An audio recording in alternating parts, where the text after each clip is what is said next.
Taste Daily. Taste the Daily. Low interest, flexible repayment, minimal documentation. Repco Home Loans. Your journey to home ownership is just a step away. மூச்சு திணறல், மூச்சு இழைப்பு, குரட்டையால் அவதியா, நுரையீரலை ஆரோக்கியமானதாக்கி எளிதாக சுவாசித்திடுங்கள். தங்கம் 24/7 asthma சிகிச்சை நாமக்கல் மற்றும் கான்பூர். 24ல ஒருத்தர் கட்சி ஆரம்பிக்கிறாரு, 26ல நான் முதலமைச்சர் ஆவேன்னு ஒருத்தர் சொல்றாரு அப்படின்னா அதை எப்படி இந்த மக்கள் ஏத்துக்குவாங்க? நல்லா இருந்தது. ஆனா அவருடைய அந்த எப்பவுமே விஜயோட வசனங்களை நான் ரொம்ப ரசிப்பேன்.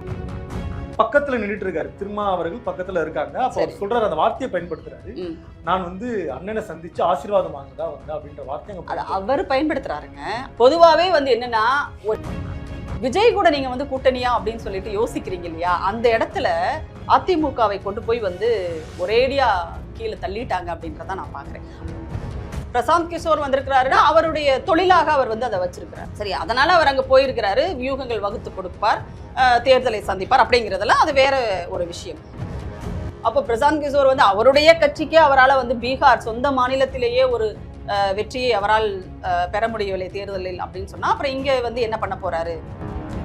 அப்ப எதை வச்சு பெண்கள் விஜய் பின்னாடிதான் பெண்கள் எல்லாம் நிக்கிறாங்க அப்படிங்கறத எதை வச்சு நீங்க சொல்றீங்க?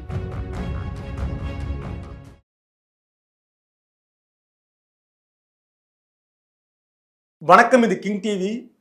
இன்றைக்கு நம்மோடு சிறப்பு நேர்காணலில் இணைந்திருப்பவர் திராவிட இயக்க தமிழர் பிரிவுடைய துணை பொதுச் செயலாளர் தோழர் உமா அவர்கள். வணக்கம். இப்ப நடிகர் விஜய் அவர்களுடைய சந்திப்பில் பிரசாந்த் கிஷோர் அவர்கள் சந்திச்சிருக்காங்க. இதுக்கு முன்னாடி ஆதவ அர்ஜுனாவும் அந்த கட்சியில் இணைஞ்சிருக்காங்க. அடுத்த கட்ட நகர்வு என்னவா இருக்க போகுது? என்ன எதிர்பார்க்கலாம்? இல்ல, அடுத்த கட்ட நகர்வுன்றதை நீங்க விஜய்ட்டு தான் போய் கேட்கணும். ஏன்னா அந்த கட்சியில என்ன அடுத்த கட்ட நகர்வு பத்தி பேச போறாங்கன்றது நமக்கு தெரியாது. ஆனா இது ஒண்ணு என்ன ஒரு பெரிய செய்தி அப்படின்னு எனக்கு புரியல. ஒரு கட்சியில இருந்து ஒருத்தரை விலக்கிட்டாங்க, ஆதவ அர்ஜுனா அப்படின்ற ஒரு நபரை விலக்கி விட்டார்கள் போல. நீங்க கவனிச்சிருப்பீங்க, வாரிசு அரசியல கடுமையா சாடி இருக்காரு. வாரிசு அரசியல கடுமையா சாடி இருக்காருன்னா அது திமுகவை, திமுக அரசை, திமுக கட்சியை, திமுக குடும்பத்தை கடுமையா சாடிட்டு திமுக கூட்டணியில இருக்க விசிகாவில இருந்து விலகி போயிருக்காரு. போனவரை அடுத்து பாராட்டி ஆசீர்வாதம் பண்ணி அனுப்பிச்சு வச்சிருக்காரு. அதாவது திமுக கூட்டணியில் இருக்கக்கூடிய இன்றைக்கு விசிகா தலைவர் திருமாவர்கள். இதெல்லாம் நீங்க எப்படி பாக்குறீங்க? அவர் பாராட்டி ஆசீர்வாதம் பண்ண காட்சியை நீங்க பாத்தீங்களா? அவர் பாராட்டி ஆசீர்வாதம் பண்ண காட்சியை நீங்க பாத்தீங்களா? இல்ல அந்த மாதிரி அவர் ஏதாவது பேசி இருக்கிறாரா? நான் கவனமா சொல்றேன். பக்கத்துல நின்றுட்டு இருக்காரு, திருமா அவர்கள் பக்கத்துல இருக்காங்க. அப்ப அவர் சொல்றாரு, அந்த வார்த்தையை பயன்படுத்துறாரு, நான் அண்ணனை சந்திச்சு ஆசீர்வாதம் வாங்கதா அப்படின்ற வார்த்தை அவர் பயன்படுத்துறாருங்க. அவர் பயன்படுத்துறாரு. திருமா அண்ணன் எங்கேயாவது அவர் ஆசீர்வாதம் பண்றேன், அவர் நல்லா இருக்கட்டும், நீங்க போற இடத்துல சிறப்பா செயல்படுங்க அப்படி ஏதாவது சொல்லியிருக்கிறாரா?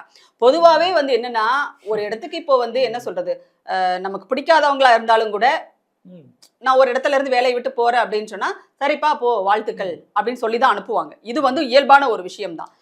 இதை உடனே ஆமாங்க, கண்டிப்பாக. இப்போ நீங்க ஒரு அலுவலகம் வச்சிருக்கீங்க, ஒரு நிறுவனம் நடத்துறீங்க, உங்க நிறுவனத்துல வேலை செய்யற ஒருத்தர், ஒரு முக்கியமான ஒருத்தர் ஒரு முரண்பாடு ஏற்படுது உங்களுக்குள்ள, உடனே அவர் விலகி வேற ஒரு இடத்துக்கு போறாரு அப்படின்னா உங்ககிட்ட சொல்லிட்டு போறதுக்கு வராருன்னு வச்சுக்கோங்க, சரியா? இல்ல நீங்க ஒரு மீடியா ஒரு பேப்பர் போட்டாரு, அவர் ஒரு மாசம் ஆச்சுங்க சொல்றாரு, நான் விளைவிக்கிறேங்க இங்க இருந்து அப்படின்னு சொன்னா ஓகேப்பா வாழ்த்துக்கள், ஆல் தி பெஸ்ட் சொல்லி அனுப்புவோமா இல்லையா? இது ஒரு நாகரிகம், இது ஒரு மனித நாகரிகம், இது அவ்வளவுதான். ஸோ அந்த அடிப்படையில் அவர் சொல்லி இருக்கிறத நீங்க என்னவோ அவர் ஆசீர்வாதப்பா, நீ அங்கேயும் போய் சிறப்பா செயல்படு, நீ அப்படி பெரிய ஆளா வரணும், இதே கொள்கையை பேசணும் அப்படின்னு எல்லாம் திருமான் ஏதோ அட்வைஸ் பண்ண மாதிரி நீங்க அதை கட்டமைக்க பாக்குறீங்க, சரியா? இன்னொன்னு, அங்க இருந்துகிட்டே அவர் பேசினார் அப்படிங்கிறது, அந்த இருந்துகிட்டே அவர் பேசணும்ன்றது ஆதவ அர்ஜுனாவினுடைய ஒரு என்ன சொல்றது, அவருக்கு கொடுக்கப்பட்ட வேலை, கண்டிப்பாக கொடுக்கப்பட்ட வேலை. அதாவது இப்ப நிறைய பேர் அரசியலுக்கு வருவது என்பதே RSS பாஜகவினுடைய அஜெண்டாவை கையில் கொடுத்து அனுப்பப்பட்டவர்களாகத்தான் இன்னைக்கு வர்றாங்க. மேக்சிமம் அவங்க பேசுறதுல இருந்தே தெரியும், அவங்க என்னெல்லாம் பேசணுமோ அதை எல்லாத்தையும் இவங்க பேசுறாங்க, புரியுதா? RSS பாஜகவினுடைய குரலாக இப்ப எதெல்லாம் நம்ம கேட்டுக்கிட்டு இருந்தோமோ அதையே குரல் மாற்றி பேசக்கூடியவர்களாக இவங்க இருக்காங்க, அவ்வளவுதான். இப்ப திமுக கூட்டணியில் தான் விசிக இருக்கிறதுன்றது ஆதவ அர்ஜுனாவுக்கு தெரியாதா? தெரியும். அப்போ இருங்க வரேன், தெரியாமல அவர் இருக்காரு. ஆனா வரும்போது அவர் இப்படிதான் வந்திருக்காரான்னு நமக்கு தெரியாது. ஒருத்தர் புதுசா வரும்போது நமக்கு அது சீமான் அவர்களை மாதிரி பிளட் டெஸ்ட் எல்லாம் பண்றதுக்கான வாய்ப்புகள் எல்லாம் அங்க கிடையாது, சரியா? அப்ப அவர் அடுத்தடுத்து பேச பேச பிரச்சனைகள் ஆக ஆக கட்சிக்குள்ளேயே பல எதிர்ப்புகள் வருது. அதை எல்லாவற்றையுமே நம்ம வெளிப்படையாவே பார்த்தோம். கண்டிப்பாக பல எதிர்ப்புகள் வருகிறது. ஒரு தலைமை பொறுப்புல இருக்கிறவர் எப்பவுமே எடுத்தங்கவத்தன் செயல்பட முடியாது, புரியுதுங்களா? எடுத்தங்கவத்தன் செயல்படுறதுக்கு வந்து ஒரு தலைமைக்கான ஒரு பண்பு கிடையாது. அப்ப அவர் வந்து எல்லாவற்றையும் கவனிக்கிறாரு, எல்லாத்தையும் கேட்கிறாரு. இத்தனை குற்றச்சாட்டுகள் வர வர ஒரு கட்டத்தில் வந்து என்ன செய்யறாரு அப்படின்னா, ஏன்னா வாய்ப்புகள் கொடுக்கிறார், மாத்திக்கிறதுக்கான வாய்ப்புகள் கொடுக்கிறார். ஆனா அவருக்கு என்ன கொடுத்திருக்காரோ வேலையை அதை ஆதவ அர்ஜுனா உறுதியா நிக்கிறாரு. அந்த இடத்துல அவர் வெளியில அனுப்புறாங்க. அவ்வளவுதான் இங்க நடந்திருக்கு. இது உடனே வந்து ஒரு ஆசீர்வாதம் பண்ணி, அப்ப நீ இங்க பேசினதை வந்து கூட்டணியில இருந்து பேசினா உங்களுக்கு இடைஞ்சலா இருக்கும், அதனால நீ வெளியில போய் பேசுன்னு என்னவோ திருமாவளவன் அவருக்கு சொல்லி அனுப்புற மாதிரி நீங்க பேசுறீங்க. சரிங்களா? இதுதான் இதுல இருக்கிற விஷயம். ரைட்டா? இப்ப அவர் அங்க போய் சேர்ந்திருக்காரு. ஒரு கட்சியில இருந்து வெளியேற்றப்பட்டவர் இன்னொரு கட்சிக்கு போறது அப்படிங்கிறது இயல்பான ஒரு விஷயம் தானே. அது வந்து அவர் அங்க போயிருக்கிறார். அவ்வளவுதான் இதுல இருக்கிற விஷயம். இப்ப நீங்க சொல்றீங்க ஆர்எஸ்எஸ்க்கு ஒரு அஜெண்டா இருக்கும், இந்த மாதிரி ஆட்களை வந்து அனுப்புவாங்க அப்படின்னு. இப்ப நீங்க சொல்றீங்க அது வந்து சரிதானா? அப்படிதான் பார்க்கணும் ஆதவ அர்ஜுனா இல்லையா? கண்டிப்பா அப்படிதாங்க. நீங்க வந்து இப்போ ஒரு உதாரணத்துக்கு நான் சொல்றேன். இப்ப நாம் தமிழர் கட்சியினுடைய குரல் எல்லாம் எப்படி கேக்குது அப்படின்னு பாருங்க. சரியா? அவர் வந்து ஒரு தடவை ஒரு இடத்துல பேசுறாரு. நாம் தமிழர் கட்சியில் இருக்கிற சிறுபான்மையினர், இஸ்லாமியர்கள், கிறிஸ்தவர்கள் எல்லாம் வந்து தாய் மதத்திற்கு திரும்புங்கள் அப்படின்னு அவர் சொல்றாரு. அப்ப இந்த தாய் மதம் திரும்புதல் அப்படிங்கிறது யார் பேசிட்டு இருந்த ஒரு விஷயம், புரியுதா? அவங்க பேசிட்டு இருந்த ஒரு விஷயம். அப்போ இஸ்லாமியர்கள் கிட்ட வந்து நீங்க கவனமா இருங்க. அவங்க வந்து சைத்தானின் பிள்ளைகள் அப்படிங்கிற வார்த்தைகள் எங்க இருந்து வருது, புரியுதா? அப்போ இந்த இதெல்லாம் வச்சுதான் அவங்க என்ன செயல்படுறாங்களோ அதுல இருந்துதான் நாம அவங்களை அசஸ் பண்றோம், புரியுதா? ஆல்ரெடி ஆதவ அர்ஜுனாவும் வந்து அதே மாதிரியான ஒரு கேட்டகரியில வந்த ஆள் தான். இப்போ வந்து அவருக்கு கொடுக்கப்பட்டது நீ விஜயனுடைய கரங்களை வலுப்படுத்து அப்படின்னு சொல்லியிருக்கலாம். ஸோ அவர் வந்து விஜயனுடைய கரங்களை வலுப்படுத்துவதற்காக அங்கே போயிருக்கிறார். That's all. அப்புறம் வந்து பிரசாந்த் கிஷோர் வந்திருக்கிறாருன்னா அவருடைய தொழிலாக அவர் வந்து அதை வச்சிருக்கிறாரு. சரி, அதனால அவர் அங்கே போயிருக்கிறாரு. வியூகங்கள் வகுத்து கொடுப்பார், தேர்தலை சந்திப்பார் அப்படிங்கிறதெல்லாம் அது வேற ஒரு விஷயம். இதுல வந்து பிரசாந்த் கிஷோர் இப்ப ஒரு கட்சியை வேற ஆரம்பித்தார். உங்களுக்கு கடந்த காலங்களில் உதவியவர். அதான் நான் சொல்றேன், அது ஒரு ப்ரொஃபஷனல், அவ்வளவுதான், ஒரு தொழில். சரிங்களா? அதை தாண்டி அதுல வேற ஒண்ணும் கிடையாது. இப்போ பீகார்ல வந்து ஒரு கட்சி, அவருடைய சொந்த மாநிலத்துல ஒரு கட்சி தொடங்க, ஜன் ரக்ஷாவா ஜன் சுரக்ஷாவா ஜன் சுரக்ஷான்னு ஒரு கட்சி. ஒரே தேர்தல்ல வந்து சோழியை முடிச்சுட்டாங்க, வந்துட்டார் அவரு. சரிங்களா? அப்போ ஒருத்தர் இங்க திமுகவிற்கு வந்து ஒரு சப்போர்ட், அவ்வளவுதான், ஒரு அடிஷனல் சப்போர்ட்டாக பிரசாந்த் கிஷோரனுடைய அந்த டீம் வந்து வேலை செஞ்சாங்க. கண்டிப்பாக. அதாவது ஒட்டுமொத்தமாக அதுதான் அப்படின்னு நாம வந்து சொல்ல முடியாது. ஏன்னா திமுக எத்தனையோ தேர்தலை சந்தித்தவர்கள், மாண்புமிகு அமைச்சர் KN நேரு, அவரை விட ஒரு பெரிய தேர்தல் வியூக வகுப்பாளர்லாம் எவனுமே இங்க கிடையாது. சரிங்களா? அப்புறம் வந்து கலைஞரோடு தொடக்கத்திலிருந்தே வந்து எத்தனையோ தேர்தல்களை சந்தித்த மாண்புமிகு அமைச்சர் துரைமுருகன் இருக்காரு. அப்போ இவங்களுக்கெல்லாம் தெரியாத தேர்தல் வியூகம் வந்து பிரசாந்த் கிஷோருக்கு தெரியுங்கிறதெல்லாம் நம்பக்கூடிய விஷயமாக கிடையாது. அதுவும் இல்லாமல் தமிழ்நாட்டினுடைய சூழ்நிலை எப்படி இருக்கும், தமிழ்நாட்டு மக்களினுடைய மனநிலை எப்படியெல்லாம் வந்து ஒவ்வொரு தேர்தலிலும் வந்து எதிரொலிக்கும் அப்படிங்கிறது இங்க இருக்கிறவர்களுக்கு தான் அது தெரியும். சரியா? அப்ப ஏன் வந்து பிரசாந்த் கிஷோரை நீங்க கூப்பிட்டீங்க அப்படிங்கறது தொடர்ந்து கேட்டுட்டு இருக்காங்க. அது ஒரு அடிஷனல் சப்போர்ட், அவ்வளவுதான் மேடம். ரொம்ப கவனமா கேக்குறாங்க. உங்களுக்கு வந்து ஒரு அரசியல் பாரம்பரியம் இருக்கு, நீங்க ஏற்கனவே சொன்ன மாதிரி. கண்டிப்பா பிரசாந்த் கிஷோர் வந்து அவர்கிட்ட இருந்து நீங்க கத்துக்கிறத விட, வேலை வாங்குறத விட உங்ககிட்ட இருந்து அவர் நிறைய கத்துருப்பார் இல்லையா? கண்டிப்பா நிறைய விஷயத்த அவர் தெரிஞ்சிருப்பார் இல்லையா கூட பயணிக்கும் பொழுது. இப்ப அதெல்லாம் கொண்டு போய் விஜய்க்கு சொல்லி கொடுப்பார்ல, இவங்க இது மாதிரிலாம் மூவ் பண்ணுவாங்க, அடுத்து நம்ம தயாரா. அதாவது அவர் கத்துக்கிட்டு இருக்காரா இல்லையா அப்படிங்கிறது வந்து நமக்கு தெரியல. சரிங்களா? ஏன்னா அவர் வந்து தன்னை ஒரு நிறைகுடமாக அவர் நினைச்சுக்கிட்டு இருந்தாருன்னா கண்டிப்பா அதுல எதையுமே கத்துட்டு இருக்க முடியாது. சரியா? அதாவது என்ன சொல்றது, இதுக்கு மேல நம்ம கத்துக்கிறதுக்கு ஒண்ணுமே இல்லை, நம்ம தான் அப்படின்ற மாதிரியான ஒரு மைண்ட் செட்ல இருக்கிறவராக அவர் இருந்திருந்தால் கண்டிப்பா இங்க ஒன்றும் கத்துட்டு இருக்கலாம் முடியாதுன்னு வச்சுக்கோங்களேன். இன்னொன்னு, இவங்க அப்படியே நேரடியா போய் அமைச்சர்களோட உட்காந்து அப்படிலாம் பேசுறதுலாம் கிடையாது. அவங்க ஒரு டீம் வச்சிருக்காங்க, அவங்க ஒரு சர்வே எடுக்கிறாங்க, இந்த இடத்துல எப்படிங்க ஒரு சர்வே எடுக்கிறதுக்கு ஒரு நிறுவனமாக அவர்கள் செயல்பட்டு இருக்கிறார்கள், அவ்வளவுதான்.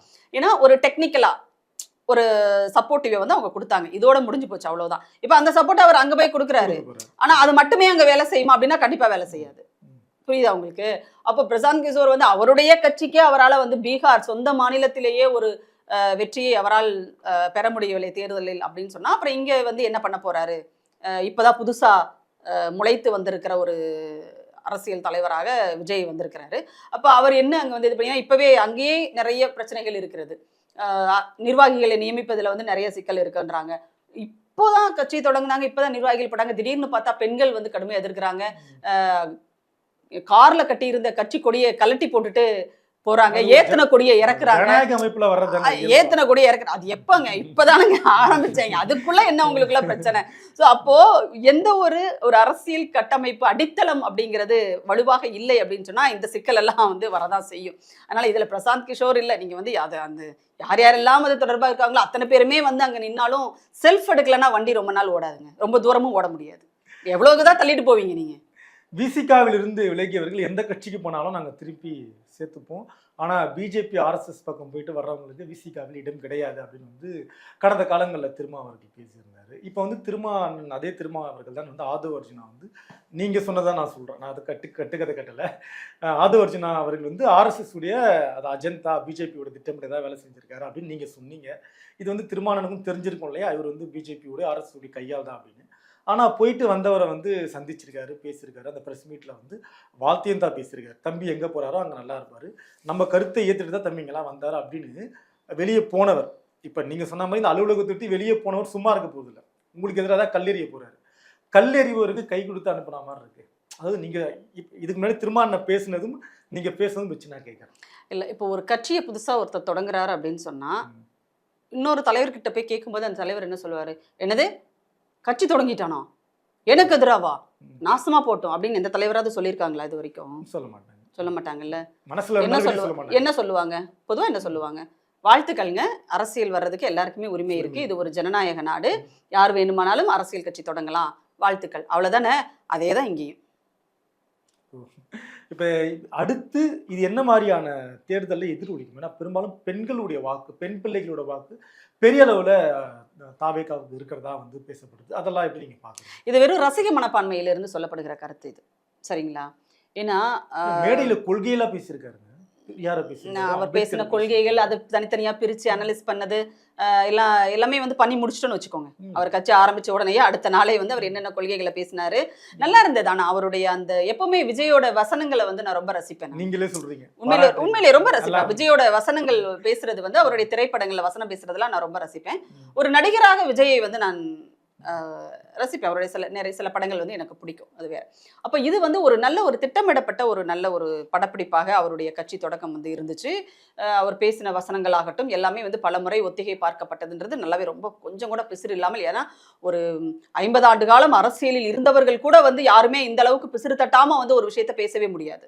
சொன்னதை திருப்பி சொல்வது அப்படிங்கிறதெல்லாம் பல நேரங்களில் எல்லாருக்குமே நேர்ந்துரும். அது சரிங்களா? இவ்வளவு பெரிய சொற்பொழிவாளராக இருந்தாலும் சரி அப்படிதான் இருக்கும். ஆனா அப்படி எந்த ஒரு இடத்துலையுமே ஒரு சின்ன இக்கு இஞ்சு இப்போ கூட விடுபட்டு போகாமல் அத்தனையும் சேர்த்து அவ்வளவு அழகான ஒரு வசனத்தை வந்து முழுநீள வசனத்தை, ஏன் நம்முடைய நடிகர் திலகம் சிவாஜி அவர்கள் கூட இவ்வளவு பெரிய நீண்ட வசனத்தை பேசியிருக்க மாட்டாங்க. ஆனா அந்த அளவுக்கு வந்து நல்லா ஒத்திகை பார்த்து சிறப்பாக பேசினார். அதுதான் அவர் அங்கு பேசிய கொள்கை அப்படிங்கிறது. Okay, right. அதுக்கப்புறம் அவர் சரஸ்வதி பூஜைக்கு வாழ்த்து சொன்னாரு, தீபாவளி வாழ்த்து சொன்னாரு. இதுக்கும் அந்த கொள்கைக்கும் என்ன சம்மந்தம் அப்படிங்கிறது நமக்கு தெரியாது, அது வேற. அப்போ பெண்கள் வந்து அவருக்கு ரசிகைகளாக இருக்கிற பெண்கள் நிறைய பேர் இருக்கலாம், நான் இல்லைன்னு சொல்லலை. ஆனால் ஒரு அரசினுடைய திட்டங்கள் அப்படின்னு வரும்போது இந்த அரசு ஏன் பெண்களுக்கான திட்டங்களை அதிக அளவில் வகுத்து செயல்படுத்துகிறது அப்படின்னு பார்த்தீங்கன்னா, பெண்கள் வந்து 2 வகைகளிலும் ஒடுக்கப்பட்டவர்களாக இருப்பாங்க, சரிங்களா? சமூக ரீதியாகவும் சரி, சாதி ரீதியாகவும் சரி, பாலின ரீதியாக சாதி ரீதியாக ஒடுக்கப்பட்ட மக்களில் பெண்களும் வந்து இருக்காங்க. அப்படின்றப்ப அவர்களுக்கு கை தூக்கி விடுவதற்கு நிறைய திட்டங்களை இந்த அரசு இன்னைக்கு செயல்படுத்துகிறது. விடியல் பயணமா இருந்தாலும் சரி, புதுமை பெண் திட்டமாக இருந்தாலும் சரி, இன்னும் சொல்லப்போனால் நான் முதல்வன் திட்டத்துல இன்றைக்கு பிள்ளைகள் ஆண் மாணவர்கள் மட்டும் கிடையாது, மாணவிகளும் சேர்ந்து அதுல பயன்படுறாங்க. வெளிநாடுகளுக்கு போறாங்க. அரசு பள்ளியில் படிக்கின்ற பிள்ளைகள் இன்றைக்கு வெளிநாடுகளில் போய் படிக்கிறாங்க. ஆதி திராவிடர் நல விடுதிகளுக்கு போகும்போது அந்த பிள்ளைகள் வந்து அவங்களை அப்பான்னு சொல்லி கொண்டாடுறாங்க. யாருமே அவங்களை வந்து நீ அப்பான்னு கூப்பிடு அப்படின்லாம் சொல்றது இல்லை. இப்ப பாத்தீங்கன்னா ஒரு பொண்ணு அந்த வரிசையில அது தன்னிச்சையா வந்து அது வந்து அப்பா அப்பான்னு கூப்பிட்டுட்டே இருக்கு. அப்போ யாருமே பின்னாடி வந்து சொல்லல நீ அப்பான்னு கூப்பிடு அப்படி. அது வந்து அந்த அந்த இடத்தில் தன்னிச்சையாக நடக்கின்ற ஒரு செயல் அது.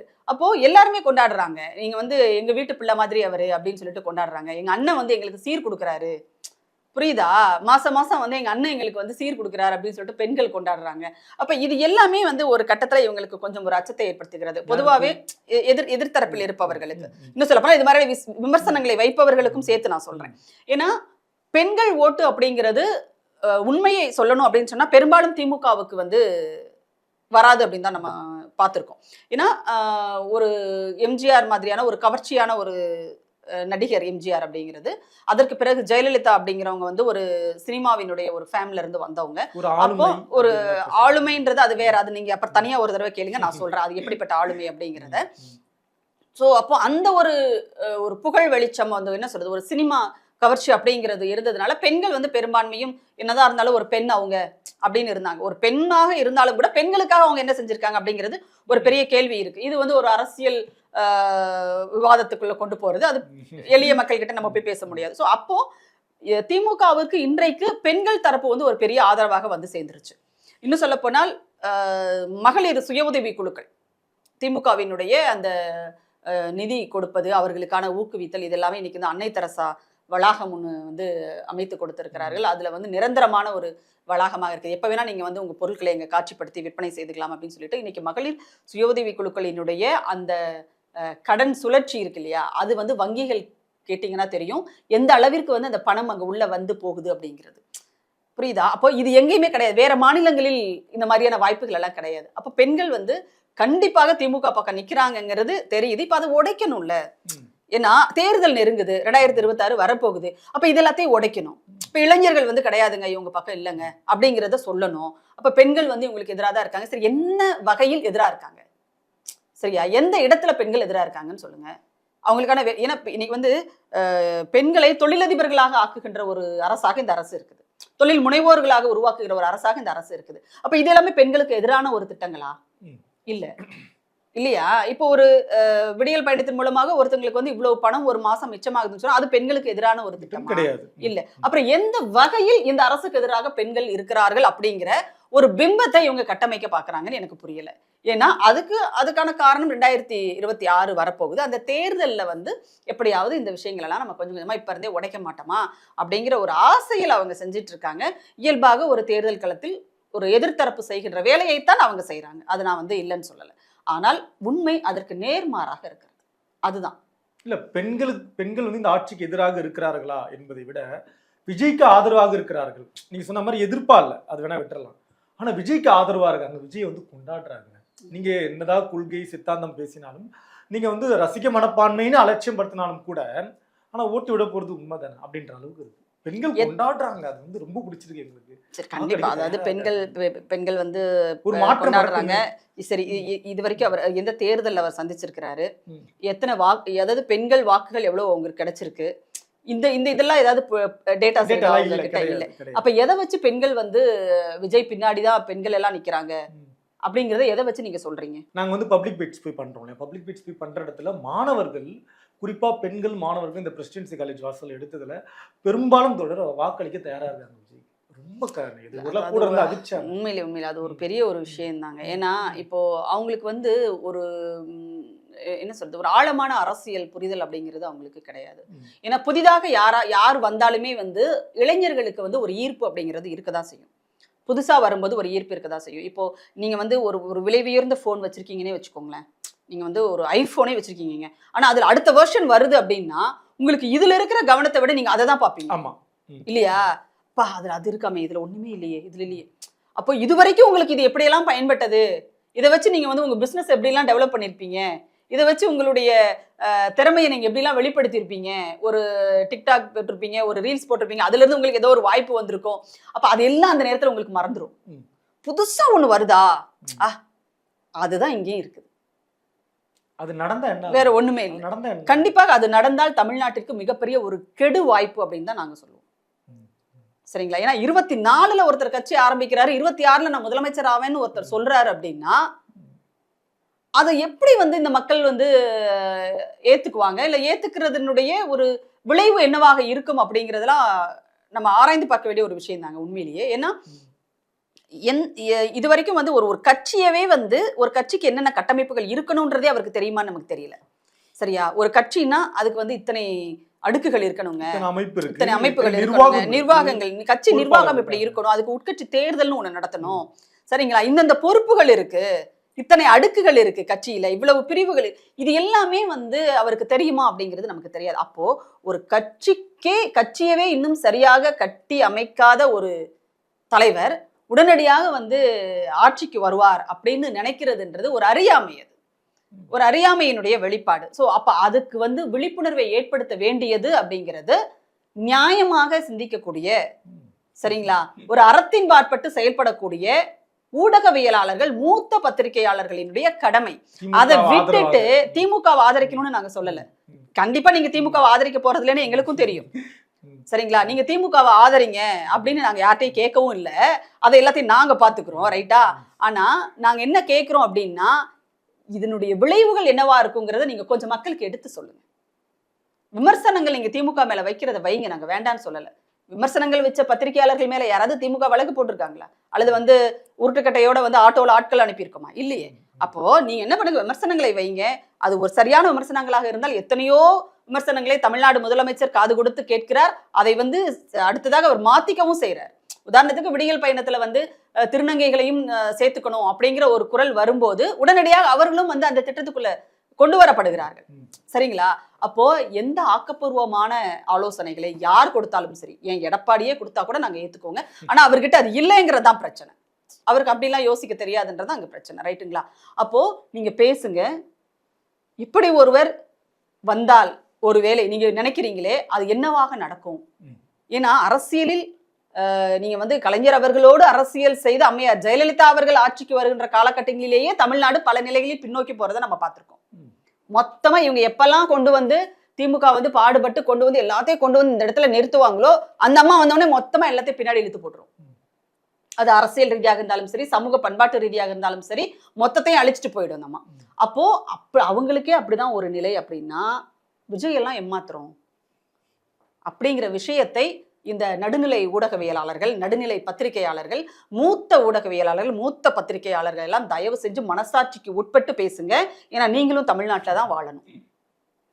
இறுதி கேள்வி தொடர். இப்போ ஒரு கூட்டணிலாம் அமைக்க போறதா பேசிட்டு இருக்காங்க. பிரம்மாண்ட கூட்டணி. எடப்பாடி முதல்வர், ஏன்னா இவர் துணை முதல்வர், இவர் முதல்வர், அவர் துணை முதல்வர். இதெல்லாம் நீங்க பார்த்துட்டு இருக்கீங்களா? அது எப்படி பாக்குறீங்க? கூட்டணி அமையுமா? பலமான இல்ல, ஒவ்வொரு கட்சியுமே வந்து பிரம்மாண்ட கூட்டணி தான் அமைக்கணும்னு விரும்புவாங்க, சரிங்களா.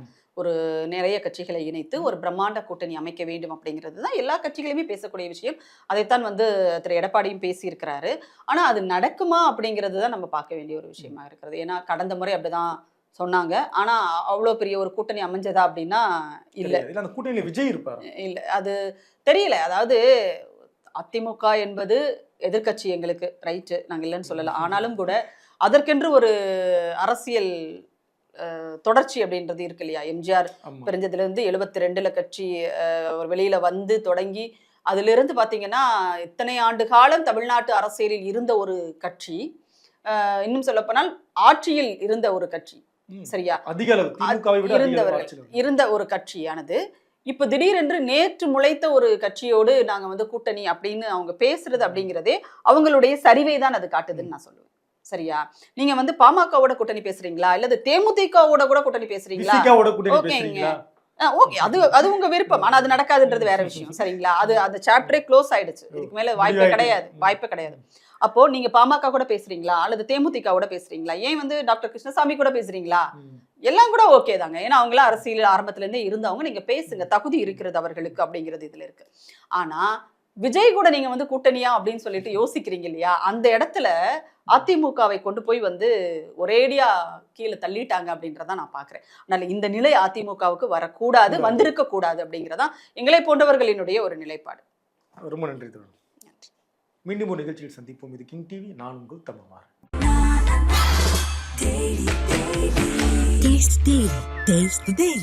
Low interest, flexible repayment, minimal documentation. Repco Home Loans. Your journey to home ownership is just a step away. மூச்சு திணறல், மூச்சு இழைப்பு, குரட்டையால் அவதியா, நுரையீரலை ஆரோக்கியமானதாக்கி எளிதாக சுவாசித்திடுங்கள். தங்கம் 24/7 ஆஸ்துமா சிகிச்சை நாமக்கல் மற்றும் கான்பூர்